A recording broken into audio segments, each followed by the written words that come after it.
तो आज हम जिस बीमारी की बात कर रहे हैं वो है ब्रुसेलोसिस।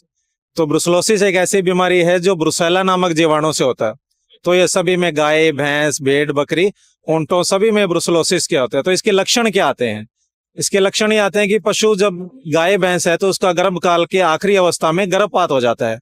अगर भेड़ बकरी है तो उसका गर्भ का टाइम 4 महीने 5 महीने होता है, तो उसके 2 से 3 महीने बाद अबॉर्शन हो जाता है। गाय भैंस में ऐसे ही 6 महीने के बाद अगर अबॉर्शन हो रहा है तो हमें ब्रुसेलोसिस की जांच करवानी चाहिए। तो ब्रुसेलोसिस के मेन लक्षण जो क्या थे, मुख्य लक्षण क्या है? गर्भकाल की आखिरी अवस्था में गर्भपात हो जाना। उसके बाद क्या कि जेर का गर्भाशय में रुके रहना, जेर का मोटा होना। कई पशुओं में आपने देखा होगा कि घुटनों में पानी भर जाता है। और जो नर पशु हैं उनमें क्या कि अंडकोश में सूजन वगैरह आ जाती है। तो अगर जब भी ये लक्षण दिखे तो हमें ब्रुसेलोसिस की जांच करवानी चाहिए। तो ब्रुसेला क्या है कि जब भी पशु का अबॉर्शन होगा तो उसके जेर और जेर के साथ जो भी स्त्राव आ रहा है, पानी आ रहा है, मैला आ रहा है जब तक, तो उसमें बहुत सारे जीवाणु आते हैं। तो 1 ग्राम जेर में भी काफी जीवाणु आते हैं, लाखों जीवाणु आते हैं।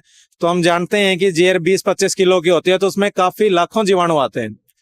तो वो जीवाणु क्या है कि अगर साथ वाले पशु चाट लेते हैं तो वो जीवाणु उनके अंदर चले जाएंगे और उनके अंदर बीमारी करेंगे।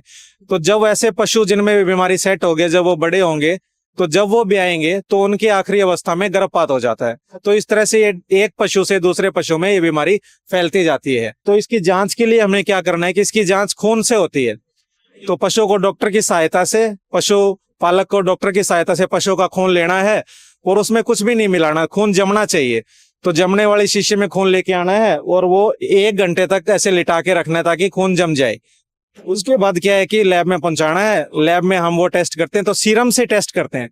तो इसमें कुछ भी ऐसे मिलाना नहीं है एंटीकोगुलेंट। विदाउट एंटीकोगुलेंट आपको ब्लड डॉक्टर से लैब में पहुंचाना है।